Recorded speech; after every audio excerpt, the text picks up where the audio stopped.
삼성전자 주주분들, 요즘 삼성전자를 볼 때 국내 주가만 보면 절반밖에 못 봅니다. 이제 삼성전자의 진짜 상대는 단순히 국내 반도체주가 아니에요. 대만의 TSMC입니다. 그리고 그 뒤에는 엔비디아가 있습니다. 최근 시장이 계속 보는 그림이 있습니다. 엔비디아는 AI 칩을 만들고 TSMC는 그 칩을 찍어내고 대만의 폭스콘과 위스트론, 퀀타 같은 기업들은 AI 서버와 시스템을 조립하고 그 뒤에는 첨단 패키징과 기판, 전력 인프라가 붙습니다. 이게 지금 글로벌 AI 공급망의 중심이에요. 그런데 삼성전자는 여기서 굉장히 복잡한 위치에 있습니다. 메모리에서는 여전히 세계 최고권 체급을 갖고 있습니다. HBM, 서버 DRAM, 낸드, SSD까지 AI 데이터 센터가 커질수록 필요한 부품을 가지고 있죠. 하지만 파운드리에서는 TSMC와 격차가 있고 첨단 패키징에서도 시장이 아직 TSMC 생태계를 더 신뢰하는 분위기가 있습니다. 자, 여기서 우리가 봐야 할 게 있습니다. 삼성전자가 TSMC를 따라잡을 수 있느냐는 질문은 단순히 공정 기술 하나의 문제가 아닙니다. AI 데이터 센터 시대에 누가 더 큰 공급망을 장악하느냐의 문제입니다. 칩을 누가 더 잘 찍느냐, HBM을 누가 더 안정적으로 공급하느냐, 패키징을 누가 더 잘 묶느냐, 빅테크 고객이 누구를 더 믿느냐, 그리고 국가 증시에서 그 기업이 얼마나 큰 축이냐까지 한꺼번에 봐야 합니다. 오늘은 삼성전자와 TSMC를 파운드리 격차, 엔비디아 대만 투자, AI 데이터 센터, 대만 경제 속 TSMC의 위치, 그리고 한국 증시 속 삼성전자와 SK 하이닉스의 역할까지 연결해서 깊게 이야기해 보겠습니다. 먼저 TSMC가 왜 이렇게 강한지부터 봐야 합니다. TSMC는 단순한 반도체 회사가 아닙니다. 전 세계 첨단 반도체 설계 기업들이 자기 설계를 현실의 칩으로 바꾸기 위해 찾는 가장 중요한 파운드리 기업입니다. 엔비디아, 애플, AMD, 퀄컴, 브로드컴 같은 기업들이 고성능 칩을 만들 때 TSMC 생태계가 빠지기 어렵습니다. 이건 그냥 공장을 많이 갖고 있어서가 아니에요. 오랫동안 쌓아온 고객 신뢰, 수율, 생산 안정성, 공정 로드맵, 그리고 첨단 패키징까지 이어지는 생태계가 있기 때문입니다. AI 시대에 들어서는 이 신뢰도가 더욱 중요해졌습니다. 예전에는 칩 하나를 잘 찍는 게 중요했다면 지금은 GPU, HBM, 인터포저, 기판, 패키징, 서버 시스템까지 한 덩어리로 움직여야 합니다. AI 칩이 점점 커지고 복잡해질수록 고객사는 단순히 가장 싼 공장을 찾지 않습니다. 실패 확률이 낮고 납기를 맞추고 대량 생산에서 문제가 적고 첨단 패키징까지 연결되는 곳을 찾습니다. 그 지점에서 TSMC는 이미 엄청난 헤리티지를 유지하고 있죠. 삼성전자가 따라잡아야 하는 건 기술 하나가 아니라 이 신뢰의 구조입니다. 엔비디아가 대만에 더 큰 돈을 쓰겠다고 한 것도 그냥 감정적인 발언이 아닙니다.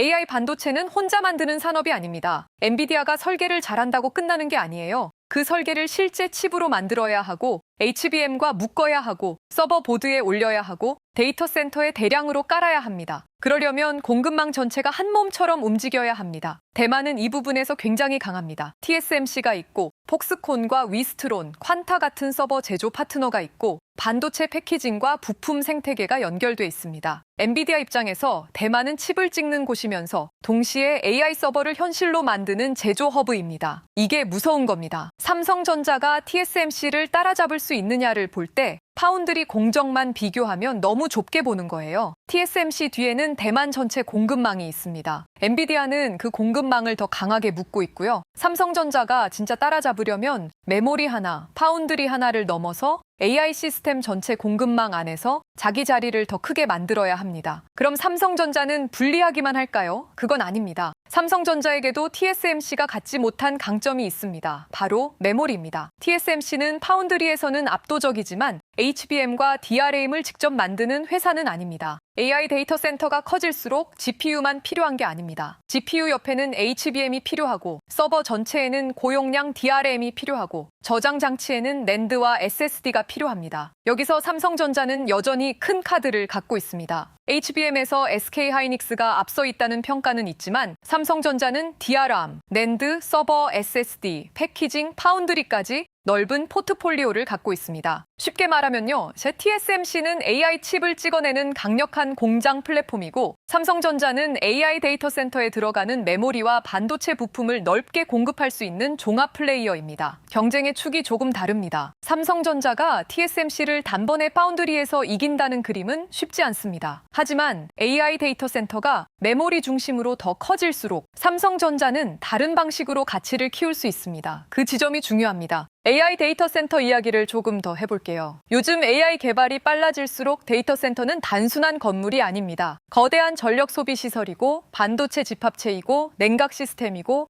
네트워크와 스토리지 인프라까지 포함한 초대형 산업입니다. AI 모델이 커질수록 학습에 필요한 GPU 수가 늘어나고 추론 서비스가 많아질수록 계속 돌아가는 서버가 필요합니다. 여기에 메모리 수요가 붙습니다. HBM은 GPU 옆에서 데이터를 빠르게 공급하고 서버 DRAM은 전체 시스템을 받쳐주고 낸드와 SSD는 방대한 데이터를 저장합니다. 전력 인프라도 따라옵니다. 변압기, 전선, 냉각, ESS, 원전, 가스발전, 데이터 센터 부지까지 AI 하나 때문에 여러 산업이 같이 움직이는 거예요. 그래서 삼성전자가 TSMC를 따라잡을 수 있느냐는 질문은 AI 데이터 센터가 어떤 구조로 커지는지를 봐야 합니다. 파운드리 중심으로만 커지면 TSMC가 압도적으로 유리합니다. 하지만 메모리 병목이 더 커지고 HBM과 서버 DRAM 가격이 계속 강하게 유지되고 AI 데이터 센터 투자가 저장 장치와 전력 인프라까지 확산되면 삼성전자와 SK하이닉스도 엄청난 축이 됩니다. 한국 반도체가 바로 여기서 힘을 받는 겁니다. 대만 경제에서 TSMC가 차지하는 의미는 한국에서 삼성전자와 SK하이닉스가 갖는 의미와 비슷하면서도 다릅니다. 대만에서 TSMC는 단순한 1등 기업이 아닙니다. 대만 증시, 수출, 기술 산업, 국가 브랜드, 그리고 지정학적 안보 이야기까지 연결되는 기업입니다. TSMC가 강하다는 건 대만 경제가 글로벌 AI 공급망의 중심에 있다는 뜻이기도 합니다. 그래서 글로벌 투자자들은 대만을 볼 때 TSMC를 빼고 보기 어렵습니다. 대만 증시가 강해지는 이유도 TSMC와 AI 공급망 기대가 크기 때문입니다. 이건 한국도 비슷합니다. 한국 증시에서 삼성전자와 SK하이닉스는 그냥 큰 종목이 아닙니다. 코스피의 방향을 정하는 종목입니다. 삼성전자와 SK하이닉스가 강하면 코스피 전체가 살아납니다. 반대로 이 두 종목이 흔들리면 다른 업종이 좋아도 지수 체감이 약해질 수 있습니다. 그런데 차이도 있습니다. 대만은 TSMC 중심성이 굉장히 강합니다. 한국은 삼성전자와 SK하이닉스라는 두 개의 반도체 축이 같이 있습니다. 삼성전자는 종합반도체와 전자산업의 상징이고 SK하이닉스는 HBM과 AI 메모리 주도주의 상징입니다. 그래서 한국 증시를 볼 때는 삼성전자 하나만 보면 부족하고 SK하이닉스까지 같이 봐야 합니다. 한국의 AI 반도체 프리미엄은 이 두 종목이 같이 만들어야 더 강해집니다. 여기서 삼성전자의 가장 어려운 과제가 나옵니다. TSMC는 파운드리에서 명확합니다. SK하이닉스는 HBM에서 명확합니다. 그런데 삼성전자는 강점이 넓은 대신 시장이 원하는 답이 조금 더 복잡합니다. 메모리에서는 하이닉스를 따라잡아야 하고 파운드리에서는 TSMC와 격차를 줄여야 하고 낸드는 회복을 보여줘야 하고 모바일과 가전은 안정적인 현금 흐름을 만들어야 합니다. 이게 장점이면서 부담입니다. 삼성전자는 카드가 많습니다. 하지만 시장은 이제 카드가 많다는 말만으로는 높은 프리미엄을 주지 않습니다. 어느 카드가 실제 이익으로 연결되는지 보여달라고 요구합니다. HBM 소에서 성과가 나오는지, 엔비디아나 빅테크 고객사 공급망에 삼성전자가 의미 있게 들어가는지, 서버 DRAM 가격 상승이 실적에 반영되는지, 파운드리 적자 부담이 줄어드는지, 첨단 패키징 경쟁력이 실제 고객 확보로 이어지는지, 이 질문에 답이 나와야 삼성전자는 TSMC와 비교할 때 단순 후발주가 아니라 AI 반도체 사이클의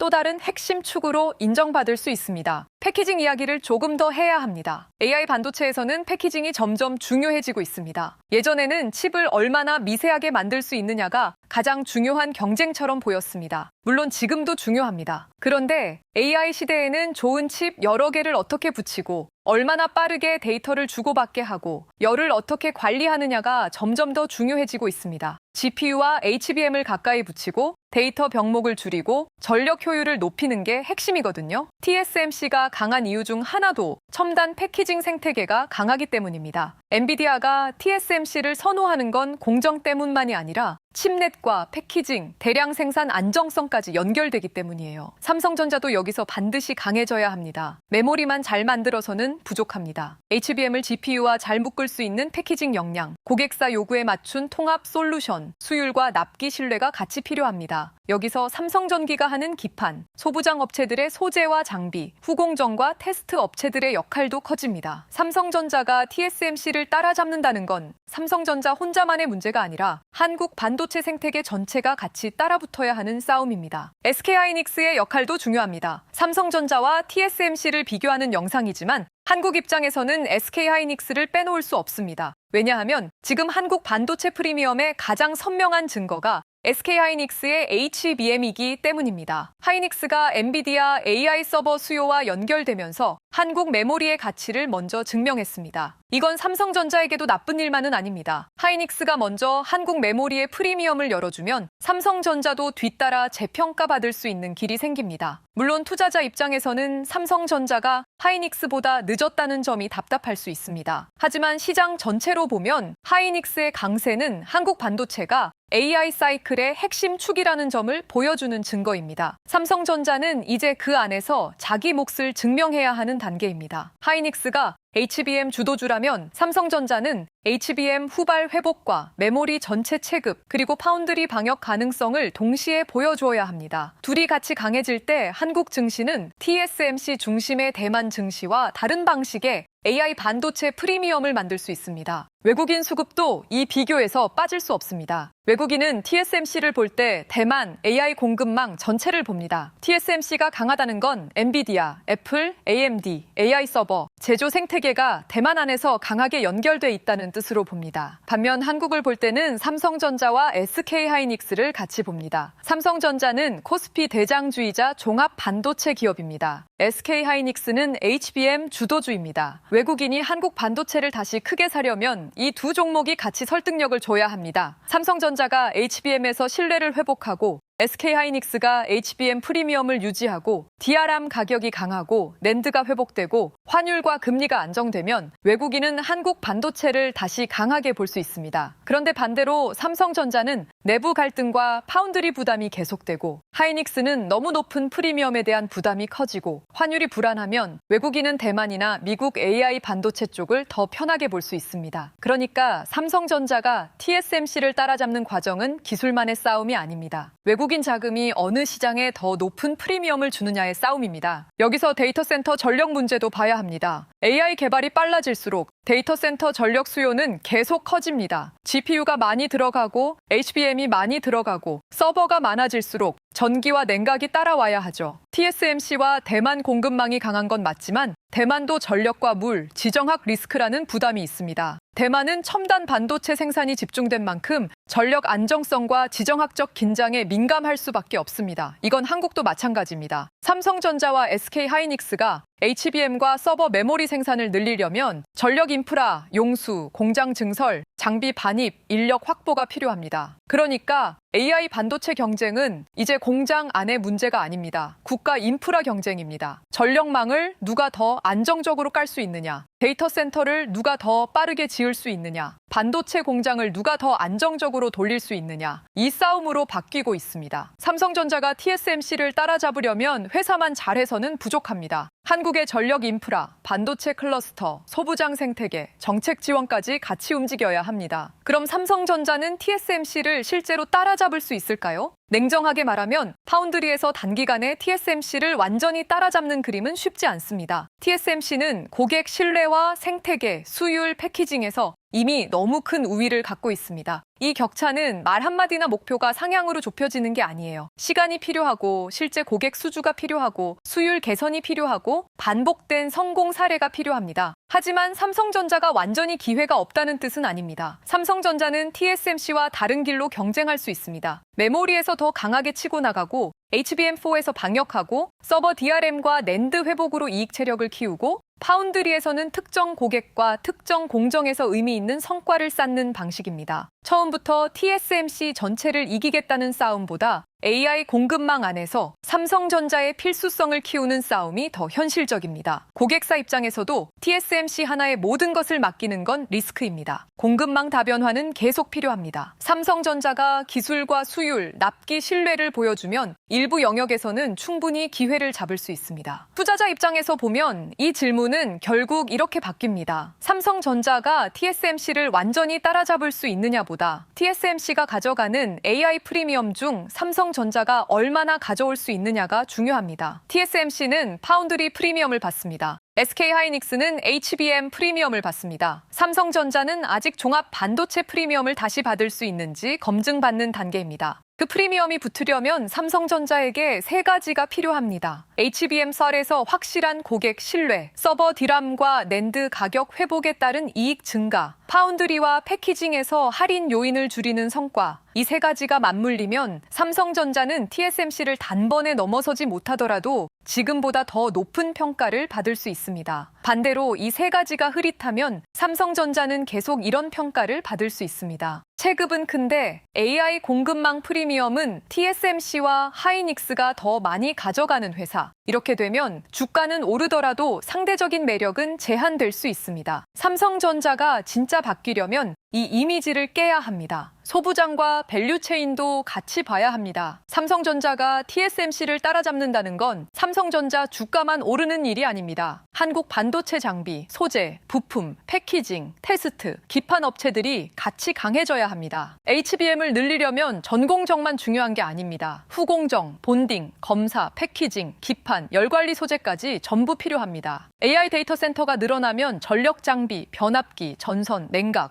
ESS까지 돈이 번집니다. 이 흐름이 한국 증시에서 나타나야 삼성전자도 더 강한 프리미엄을 받을 수 있습니다. TSMC가 강한 이유는 TSMC 혼자 강해서만이 아닙니다. 대만 전체 공급망이 함께 붙어 있기 때문입니다. 한국도 마찬가지입니다. 삼성전자와 SK하이닉스만 오르고 소부장이 따라오지 못하면 그건 반쪽짜리 랠리일 수 있습니다. 반대로 반도체 대장주에서 장비, 소재, 패키징, 전력 인프라까지 돈이 퍼지면 시장은 한국 AI 반도체 사이클을 더 길게 보기 시작한 겁니다. 삼성전자 주주분들은 삼성전자 주가만 보지 말고 주변 밸류체인까지 같이 봐야 합니다. 그게 삼성전자가 TSMC와의 격차를 줄이는 현실적인 신호가 될 수 있습니다. 그럼 앞으로 어떤 뉴스가 나오면 삼성전자에게 유리할까요? 가장 먼저 HBM 썰입니다. 삼성전자가 HBM 썰에서 엔비디아나 대형 AI 고객사와 관련된 구체적인 공급 성과를 보여주면 시장은 바로 반응할 가능성이 큽니다. 두 번째는 파운드리 고객입니다. AI 칩, 고성능 컴퓨팅, 차량용 반도체, 특정 빅테크 고객과 관련된 의미 있는 수주가 나오면 파운드리 할인 요인이 줄어들 수 있습니다. 세 번째는 패키징 투자입니다. 첨단 패키징 역량을 얼마나 빨리 키우는지, 메모리와 파운드리를 묶어 고객에게 어떤 솔루션을 주는지 시장이 계속 볼 겁니다. 네 번째는 메모리 가격입니다. DRAM 가격 상승, 서버 메모리 강세, 낸드 회복이 이어지면 삼성전자 이익 체력이 커집니다. 다섯 번째는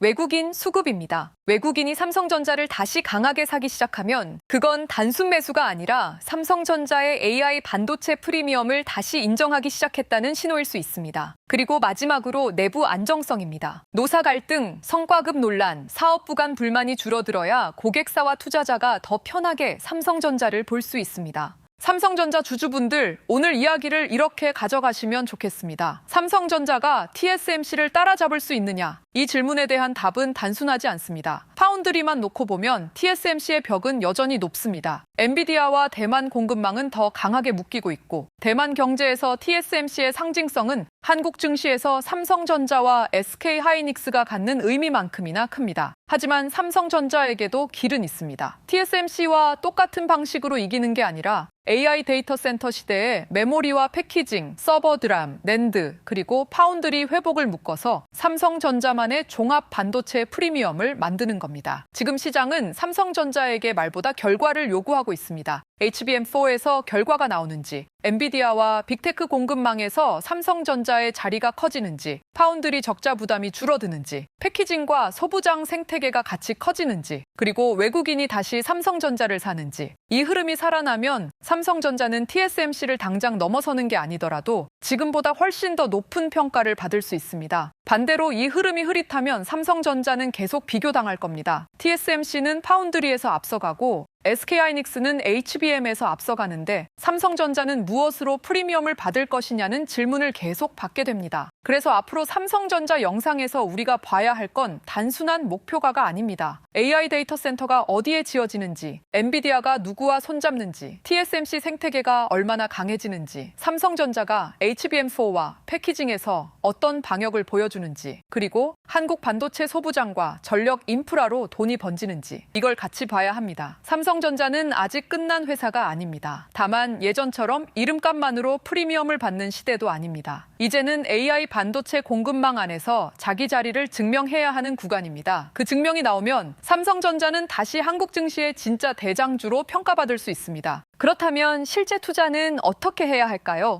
코스피가 8,000을 넘어선 지금 돈이 어디서 시작해서 어떤 순서로 퍼지고 있느냐? 반도체가 먼저 움직이고 그 다음 전력 인프라, 증권, 금융, 자동차, 저평가 업종으로 돈이 옮겨가는 이 순환매의 흐름을 포착하고 그 위에 올라타야 하죠. 그런데 많은 개인 투자자들은 이 흐름을 놓칩니다. 처음에는 너무 오른 것 같아서 망설이고 조금 더 오르면 늦은 것 같아서 못 사고 결국 마지막에는 남들이 다 벌었다는 이야기 듣고 가장 뜨거운 자리에서 뒤늦게 따라붙습니다. 수많은 종목을 지켜본다고 그 모든 종목의 상승 흐름을 정확하게 따라붙어서 수익을 내는 게 쉬울까요? 개인이 가장 큰 수익을 내는 방법은 두 가지가 있습니다. 하나는 저평가된 종목의 장기 투자, 다른 하나는 시장의 흐름을 읽고 어떤 기준으로 움직일지 미리 정해놨느냐입니다. 그래서 이번에 배포드릴 전자책은 바로 코스피 8,000의 시대, 돈의 흐름을 읽는 법입니다. 이 책에는 지금 코스피의 상승세가 어디까지 갈지, 돈은 어떤 순서로 움직이는지, 외국인과 기관은 무엇을 다르게 사는지, 그리고 상승장에서 투자에 실패하는 사람들은 어떤 실수를 하는지까지 담았습니다. 초보 투자자라면 반드시 한번 읽어보시고 이미 투자 경험이 있는 분들도 지금 내가 시장을 제대로 따라가고 있는지 꼭 점검해 보시기 바랍니다. 아래 링크에서 신청 페이지를 작성하시면 자동으로 전자책 다운로드 페이지로 이동됩니다. 1년도 안 되는 짧은 기간 동안 국내 주식시장은 2배 이상의 폭등을 기록했습니다. 그리고 그만큼 주식 투자자와 아닌 사람들의 자산 격차도 빠르게 벌어지고 있죠. 이 기회를 그냥 뉴스로만 흘려보내지 마세요.